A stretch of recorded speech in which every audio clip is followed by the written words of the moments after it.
सभी लोगों व्यवस्था विवरण 8 में परमेश्वर के वचनों का अंतिम अर्थ यह है कि वह अंत में हमें आशीष देंगे। लेकिन यह हमें यह भी सिखाता है, शायद इस क्षण आप यह न समझें कि आप ऐसी चीजों से क्यों गुजर रहे हैं, लेकिन बाद में आप समझेंगे। कृपया इस विश्वास को बनाए रखें। यशायाह अध्याय 40 आयत 15 में लिखा है, परमेश्वर के लिए पृथ्वी बाल्टी में एक बूंद और तराजू पर धूल के समान है। पृथ्वी पर जिसे परमेश्वर कुछ भी नहीं मानते, परमेश्वर सब कुछ कर सकते हैं। वह 1 सेकंड में सभी सुसमाचार कार्य को स्वयं समाप्त कर सकते हैं। तब उन्होंने हमें यह कार्य क्यों सौंपा? हम अभी इसका कारण नहीं जानते। भले ही हम अभी नहीं जानते, लेकिन हम इसे बाद में समझ सकते हैं। प्रेरित पौलुस ने हमें इस मामले के बारे में अपना एहसास बताया। दूसरा कुरिन्थियों अध्याय 11 में हम देख सकते हैं कि प्रेरित पौलुस यीशु के नाम का प्रचार करते हुए शांति और आराम से नहीं रहा। हमेशा बाधाओं की एक श्रृंखला थी। लेकिन दूसरा तीमुथियुस अध्याय 4 में पौलुस ने इस अभिव्यक्ति का उपयोग तब किया जब उसने महसूस किया कि स्वर्ग के राज्य में लौटने का समय निकट है।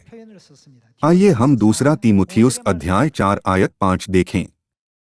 पर तू सब बातों में सावधान रह, दुख उठा, सुसमाचार प्रचार का काम कर और अपनी सेवा को पूरा कर, क्योंकि अब मैं अर्घ के समान उंडेला जाता हूँ और मेरे कूच का समय पहुँचा है।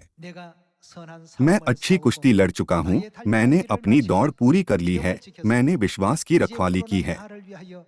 भविष्य में मेरे लिए धर्म का क्या तैयार है?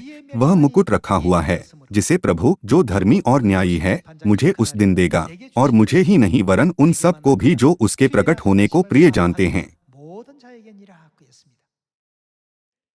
सभी लोगों कौन मुकुट पहनता है?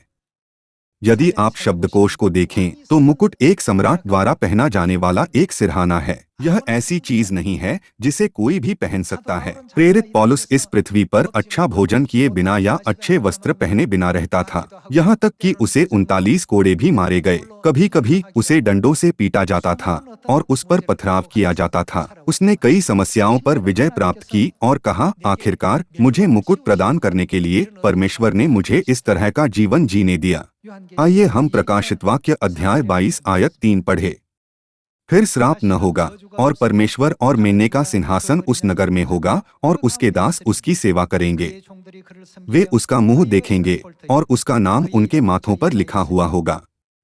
फिर रात न होगी और उन्हें दीपक और सूर्य के उजियाले की आवश्यकता न होगी, क्योंकि प्रभु परमेश्वर उन्हें उजियाला देगा और वे क्या करेंगे? युगानुयुग राज्य करेंगे। पौलुस ने महसूस किया, इस महिमा के लिए मैंने अब तक इस तरह का जीवन जिया है।